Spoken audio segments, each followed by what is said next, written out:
I went to make it a good day, and planned a date with my wife. She and I were going to go and get some much needed time alone.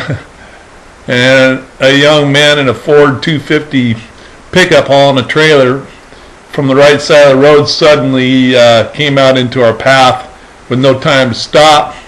Kelly tried to swerve to avoid the truck, and our van collided with the trailer. It scattered the wood all across the highway. Everything went white for a moment following the impact. I felt panicky. I looked around and the cab was okay. The situation was all right. Personal items, flew around. My glasses made it to the dash.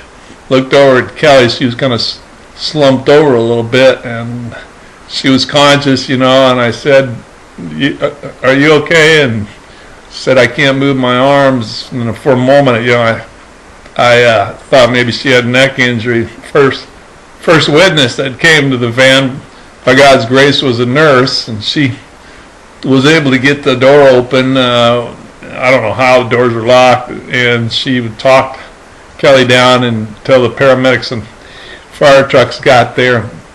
And after a long time of checking things over, they decided to put her on a stretcher and a neck brace, and it was dreadful. I mean, it was a dreadful sight to see her be taken away on a stretcher in the ambulance. I feared the unknown. My emotions were out of control, and I knew I needed to get to the hospital. Praise the Lord, the paramedics got my side of the van open, and then I was able to get my wheelchair out, and somebody brought a van to me, and I nudged my chin control down that emergency room, and I thought worst thoughts as I was going to roll in there to see my wife, and I didn't have any clue what was wrong. And Dad arrived about that time, and I waited for her as she was wheeled off to CT and get some x-rays, and when she got back down there, she got sick and started to vomit and things, and she was in so much pain, and I thought the worst. Then the doctor came down and said, "Hey, there's no broken bones. She's been badly bruised, and there might be some torn tendons." And they ended up letting us go about 10 o'clock, and I smiled as we walked out of there. Well, I rolled. She rolled too. We both rolled in wheelchairs and got into a wheelchair accessible van. That wasn't very fun.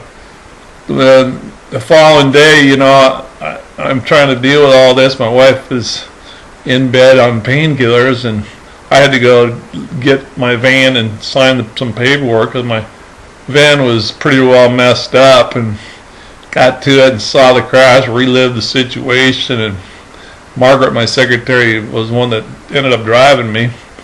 And on our way home, I hadn't ate, so I decided to stop for a little soup at a little store, and I started eating this soup, and this lady walked up out of nowhere and said, "Hey, I heard you speak back in 1999, and you moved me, and you don't know how much it moved me, and I hadn't seen you, and here you are." And I said, "Geez, if I didn't end up in an accident." And I told her a story, and she said, "You told that story about Kevin wishing he could smile, and I sign all my letters, smile for Kevin." Well, then I thought, well, she needs to have the smiley guy that hung from my wheelchair, and I ended up giving her my smiley guy that made it through the accident. And she went on her way, and we went home, and I thought, well, here's one good thing that could come out of it. The thought is, life is short. People are important. Take time together, be grateful, and say, "I love you. I love you. I thank you," to my wife. But don't take me on any more explosive dates, I told her. So I hope my wife, ends well, and God continues to work in our lives. Thanks for praying for us and your support out there. This is Ron Hagee. Have a good day.